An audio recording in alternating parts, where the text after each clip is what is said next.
Bonjour à toutes et à tous, et bienvenue dans un nouvel épisode d'un podcast de la Gironde en commun, le podcast du président. Dans cet épisode, Jean-Luc Glaise détaillera sa méthode de travail avec non seulement les élus girondins de tous bords politiques, mais aussi vous, girondines et girondins, qui êtes inclus dans cette démarche. Bonne écoute. Bonjour Président. Bonjour. Vous allez bien ? Oui, très bien, je vous remercie. Nous nous retrouvons aujourd'hui dans ce 3e épisode du podcast et nous allons nous intéresser à la méthode Glaise, celle que vous avez mise en place depuis votre élection en 2015 et qui distingue un peu cette mandature, votre mandature, des précédentes. Par méthode, nous entendons la façon dont sont pensées les politiques départementales, en associant les girondines et girondins et les acteurs du territoire à l'élaboration de ces politiques, mais aussi la façon dont elles sont mises en œuvre et en privilégiant notamment les expérimentations. Alors on va commencer très rapidement en parlant de démocratie participative. C'est quelque chose dont on entend beaucoup parler depuis ces dernières années, qui est là pour renforcer la participation des citoyennes et citoyens aux décisions politiques, et c'est vu comme de la démocratie directe. C'est des concepts du coup un petit peu à la mode, mais ces initiatives vont dans le sens des territoires et sont même reprises sur le plan national. De façon générale, quel regard vous portez, vous, sur la démocratie participative ? Je pense qu'elle est aujourd'hui nécessaire dans l'action publique et l'activité politique parce que même si nous représentons les citoyennes et les citoyens, je pense qu'ils ont besoin d'exprimer ce qu'ils attendent de nous et surtout de nous aider sans doute à mieux ajuster nos politiques publiques et à être plus conformes à la réponse à leurs besoins. Et je pense que lorsqu'ils nous expriment clairement ce dont ils ont besoin, nous sommes beaucoup plus justes dans notre action publique. Donc c'est bien pour compléter en fait l'action représentative des élus et donner un peu plus de parole aux citoyens, mais est-ce que c'est pas un peu contradictoire du coup d'opposer ces deux formes de représentation ?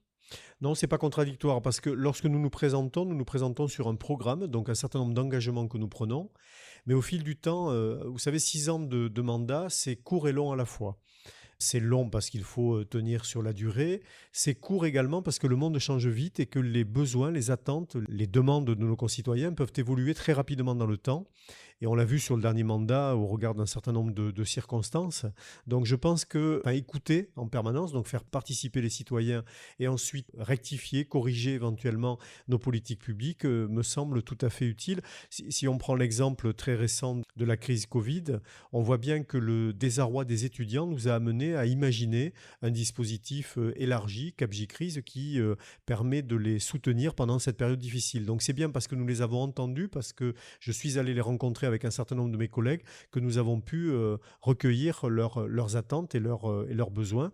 Donc je pense que c'est un complément utile aux engagements que nous prenons au début d'une mandature. Alors du coup, la démocratie participative, c'est pas juste faire des appels à projets, c'est pas juste faire des budgets participatifs, c'est aussi être à l'écoute des citoyens et citoyennes et être à l'écoute de leurs besoins pour adapter vos politiques, si je comprends bien. Oui, il ne faut surtout pas en faire un gadget, c'est-à-dire que ça n'est pas uniquement faire intervenir pour le plaisir et dire ensuite que nous avons recueilli la parole sans forcément l'écouter. L'idée, c'est véritablement d'enrichir le regard que nous portons sur l'évolution de la société. Nous la connaissons parce que nous sommes au niveau du conseil départemental des élus de terrain et nous avons l'occasion de rencontrer des personnes régulièrement. Mais je pense que appeler leur avis de façon périodique est vraiment nécessaire pour nous aider à être plus lucides sans doute sur la manière dont la société évolue. Et alors, au niveau national, on fait aussi de la démocratie participative, notamment avec le grand débat suite au mouvement des Gilets jaunes ou la Convention citoyenne pour le climat. Qu'est-ce que vous en pensez, vous, de ces démarches-là ?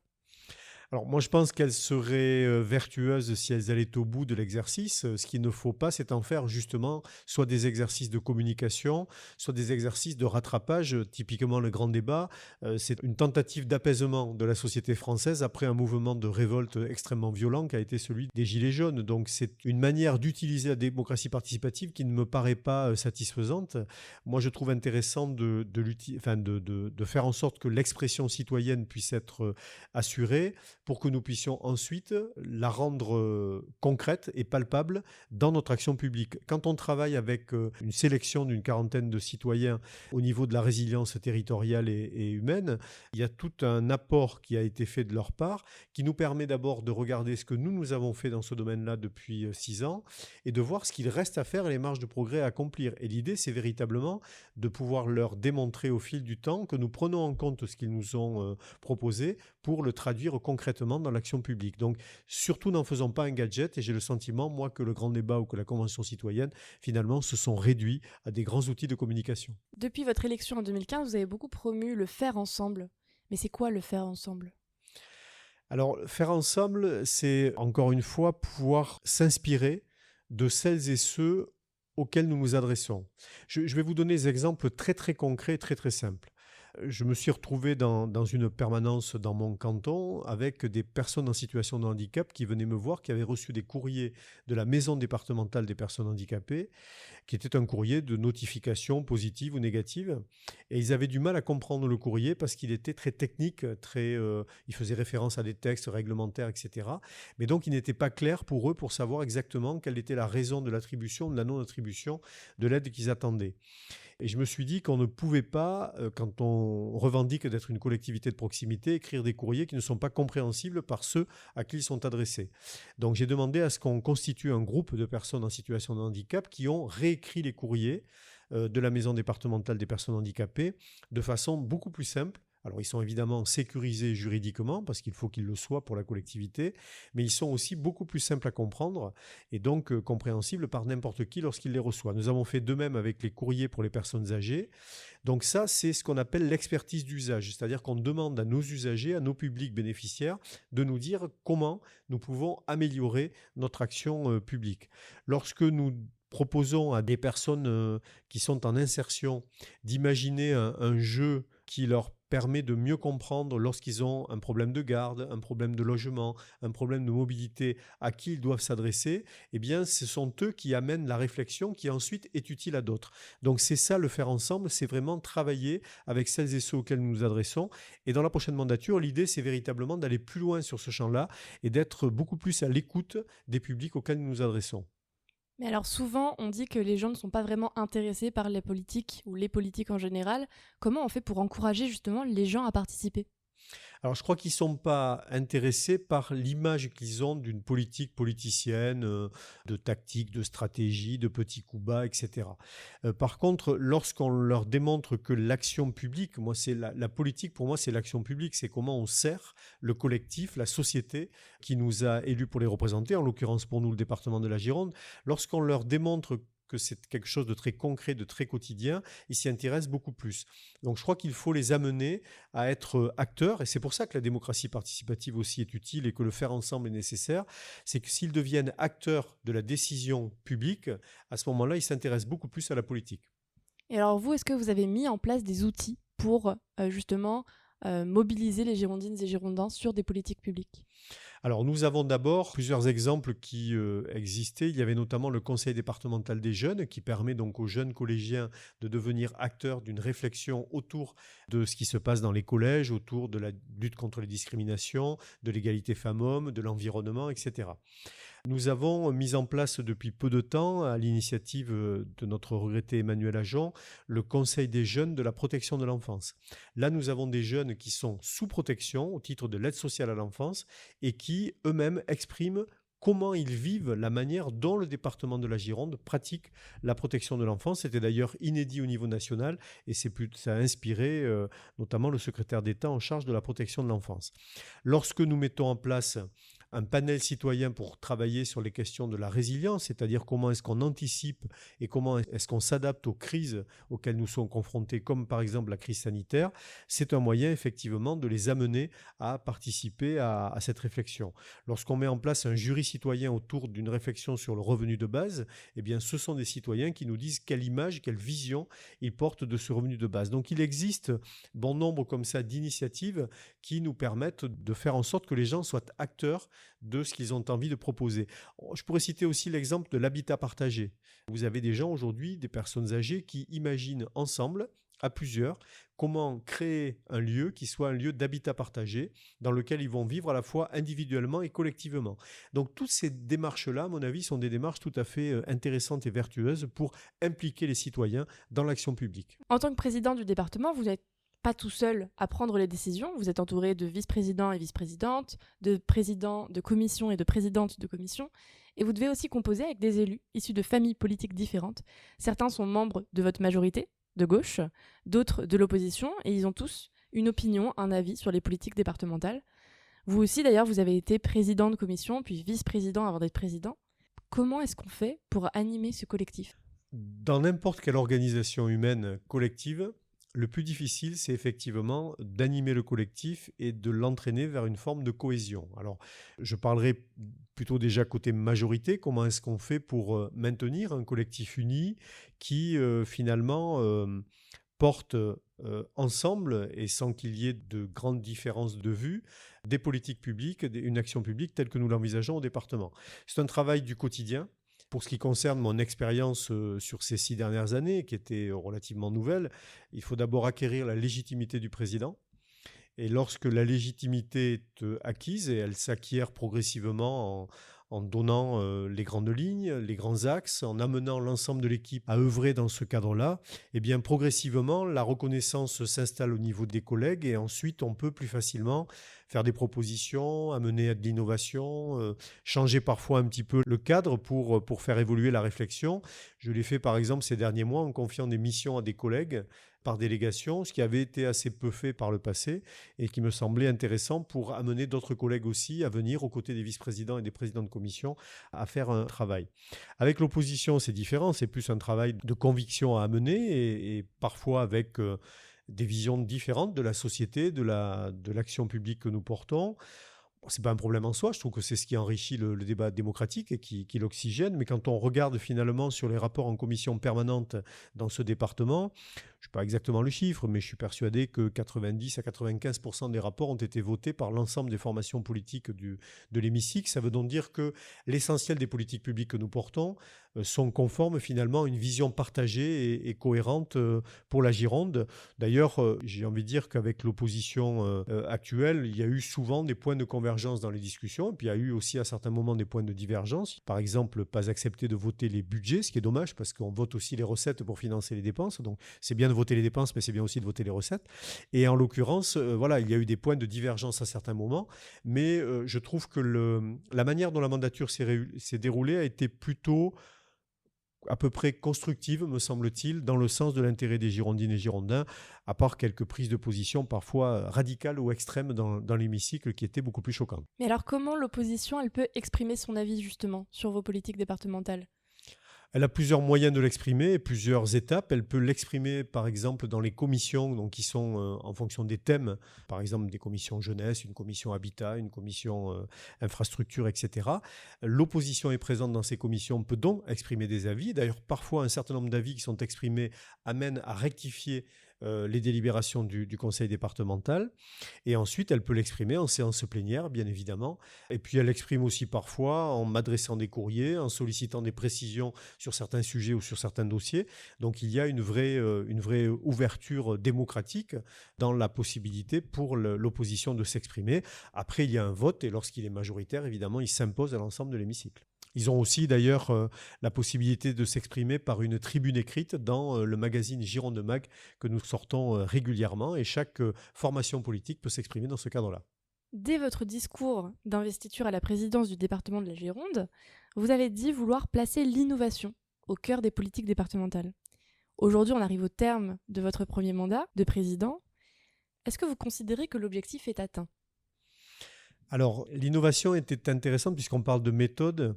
Il me semblait, moi, que nous avions la capacité au département de la Gironde de démontrer que nous sommes porteurs de créativité, d'expérimentation et que la collectivité départementale n'est pas, contrairement à ce que l'on dit parfois, une vieille collectivité qui serait un peu has-been. Moi, je pense que c'est une collectivité qui est pleinement inscrite dans la modernité, dans le monde d'aujourd'hui.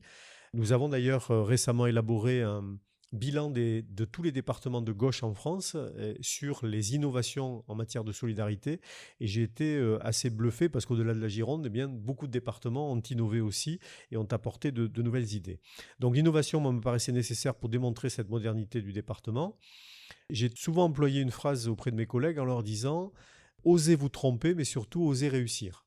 Pour moi, l'expérimentation, l'innovation passe par une tentative, on essaye, parfois sur un périmètre plus réduit que la Gironde, parfois pour une partie de public et pas la totalité des publics concernés.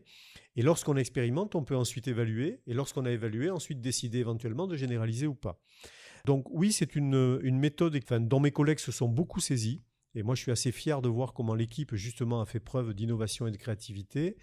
Et pour citer quelques exemples, lorsque nous chauffons un bâtiment départemental, donc 2 étages, qui sont une maison de la solidarité du département, 3 étages de logement Gironde Habitat, avec des ordinateurs radiateurs, c'est-à-dire en utilisant toute la chaleur qui est émise par des centres de calcul de données et qui sont injectés dans un radiateur ordinateur, chauffage gratuit, connexion Internet gratuite pour le bâtiment.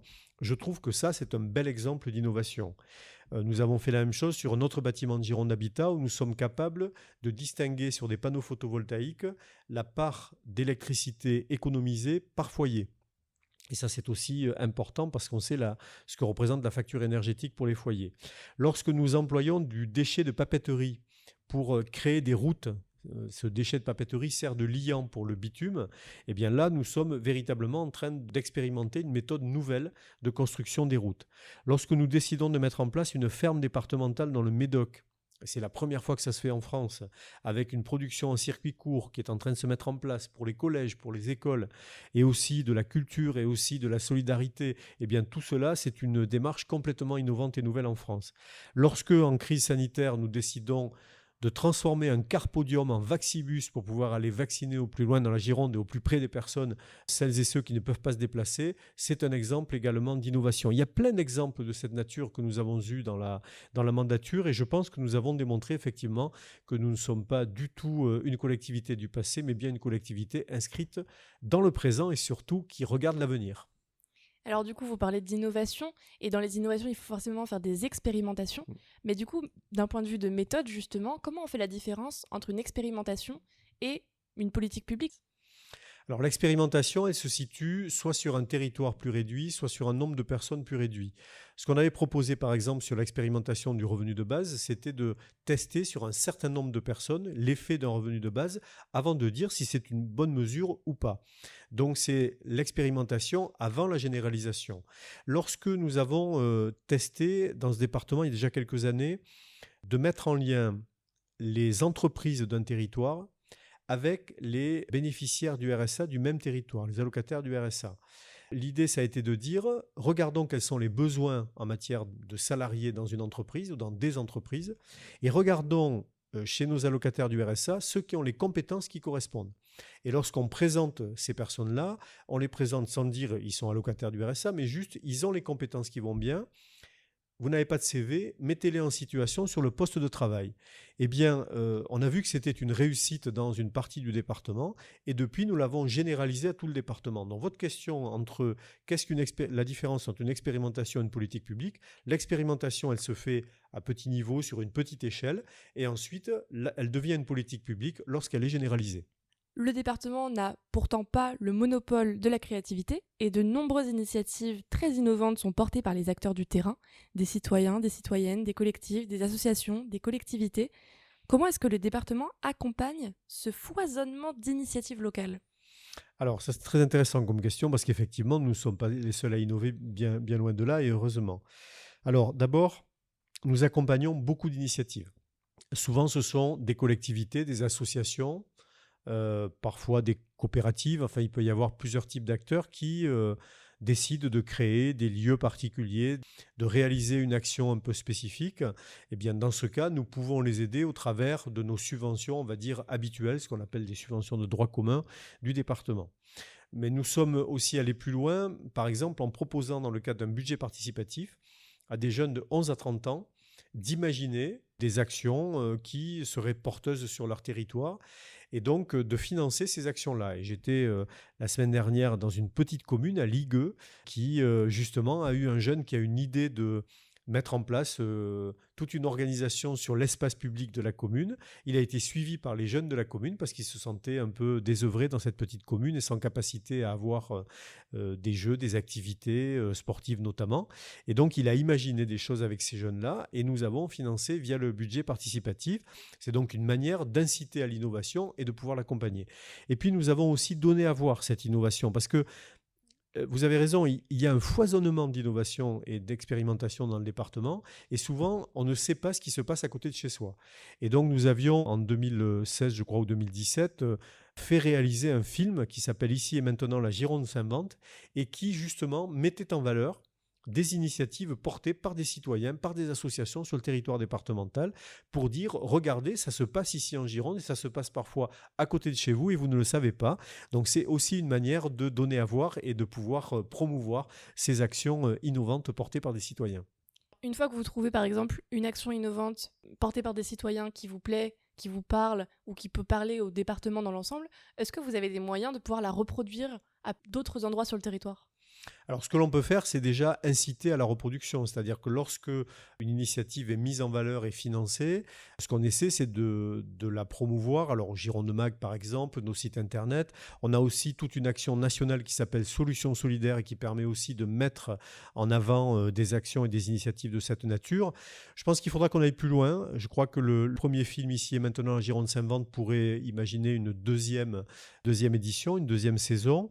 Et puis, je pense qu'il faut que nous réfléchissions à la manière d'avoir une cartographie, une sorte de plateforme commune dans laquelle toutes les Girondines et tous les Girondins puissent s'intéresser sur ce qui se passe à côté de chez eux et s'inspirer de ce qui se passe ici ou là, de ces idées comme ça très novatrices qui peuvent être souvent porteuses. Il y a aussi parfois des forums ou des sortes de festivals des idées qui existent et qui viennent promouvoir également et que nous accompagnons ou dans lesquels nous participons.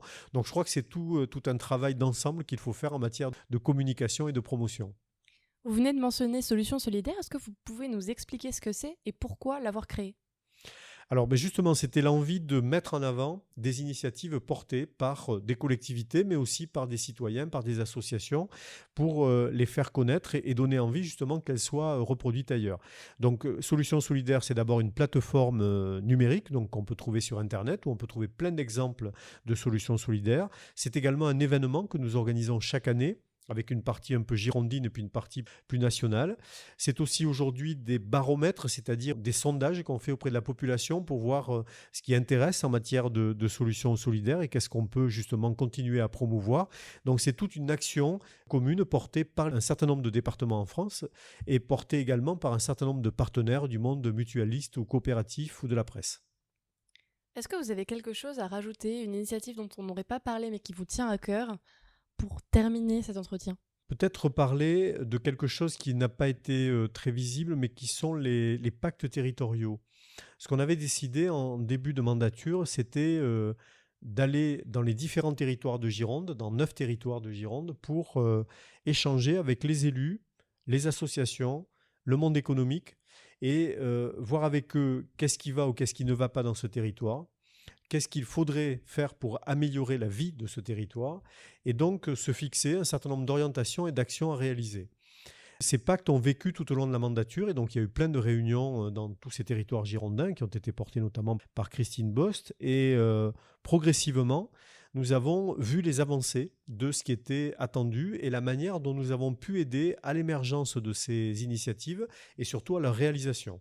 Donc je pense que ce type de démarche-là aussi est une démarche extrêmement intéressante parce qu'elle démontre d'abord la proximité du département pour l'ensemble de ces territoires et surtout elle a permis de faire exister un certain nombre d'initiatives ou d'actions qui peut-être sans les pactes n'auraient jamais vu le jour. Nous arrivons donc à la fin de cet entretien et à la fin de ce podcast. Nous espérons que les personnes qui écouteront en auront appris plus sur votre façon de concevoir les politiques qui les concernent et sur les moyens mis en place pour associer les Girondines et Girondins à leur élaboration. Je pense qu'en effet, on peut quand même parler d'une certaine méthode Glaise. Alors merci Jean-Luc Glaise et à bientôt pour un nouveau podcast. Merci à vous.